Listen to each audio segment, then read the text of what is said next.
What's up, guys? Just gonna go over today bunkers. All right, here is the practice screen. As you can see, there are no balls.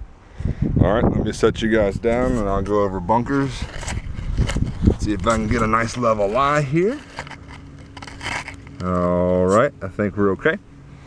So, bunkers. In theory, this actually should be the easiest shot in the game. Why? Because you never actually hit the ball, especially around the green. You know, it's one of those things where you have, if this is your ball, you have from here to here the amount of sand you can take. It's up to you. So it can either be a dollar-sized amount, it can be longer, deeper, shorter. The main goal is to get the ball out of the bunker so you can try to make a putt. And later on, you can kind of develop how close you want to get it. But for right now, just get it out. So how much sand do you need out of the bunker? Well, if you can see in my hand, about this much. That's it. That's all you need. And the ball sits on top of that sand, just like that. And what will happen when the club goes through the ground, the sand underneath it will actually throw the ball out. That's the basic concept. So, how do you do that? You've heard it 1,000 times, absolutely 1,000 times. But every club, your 60, your 56, and some 52s, they have what they call bounce on the bottom. I'm not going to go over what that is. I'll just say how it helps you. So when you open the face up to those clubs, you have a rounded off edge at the bottom. What that makes it be able to do a lot better is it will not dig into the sand. It'll kind of glide through and shove the sand out. For example, if I have my face closed, watch how much sand comes up. It's quite a bit. If I have it a little bit open, watch how much sand comes up. If you can't see it, the divot's about half the size, and it glides through a whole lot easier, and it'll help put spin on the ball. So there are thousands of setups, but the most basic setup is this. If I'm going at this flag, I'll show you which one in a minute. If I'm going straight ahead, my target's this way, you always need to open your stance up about 45 degrees. That's a good rule of thumb, but about 45 degrees. And the ball should be on your left heel. So if I draw a line, I don't know if you can see it or not, if I draw a line, the ball should be at my left heel. Too far back, the club will actually dig into the sand too much, and it'll come out fat. Too far forward, the club will actually enter the sand before the ball too early, catch it thin, and shoot it off too far. So somewhere around the left heel and somewhere about 45 degrees.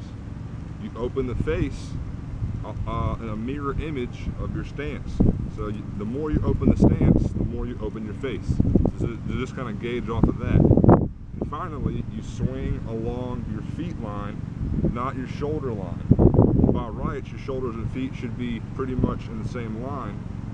So you're going to have to aim it left, and avoid, when you aim left, shoving it out to the right. You got to get it back on line. The stance in the face and the sand will actually push the ball right for you, so you don't have to help it. So you'll look like you're going to hit it way left, but in actuality the ball will come out right with some spin. So I'm going to set this up here for you. There we go. All right, and depending on the sand, you don't need, like this stuff's pretty hard and pretty compact, so you don't need a whole lot of swing speed because the sand's more explosive. If this was softer sand, more finer sand, then you have to swing a little bit harder because the club would dig into it a little bit more. So all it is, 45 degree setup, ball's off my left heel. I'll open the face, not this much, but just a little bit to kind of mirror my stance, and swing along my feet line with good rhythm, and do not be afraid to enter the sand. Okay, here we go.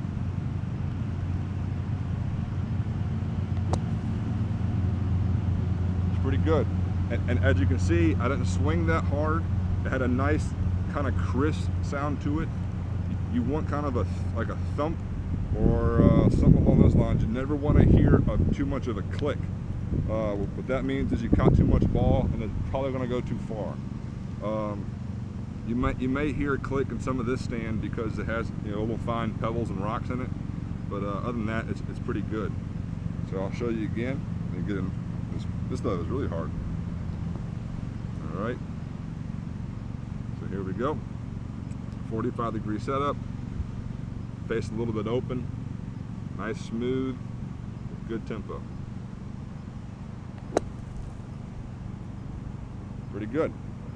So as you can see, it's not a very difficult swing or process.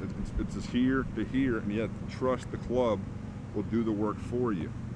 Now, the only time you may actually square the club face up is if your ball is buried, like a fried egg, or just like that. Like half the ball is actually underneath the sand. So it's very, very hard to keep the face open and glide through deep enough to get the ball up and under, because this bounce is going to want to kick the club up. So it's a good idea to actually square the club face up to help you dig underneath it on just this one shot. Now something like this, you don't want to get too close.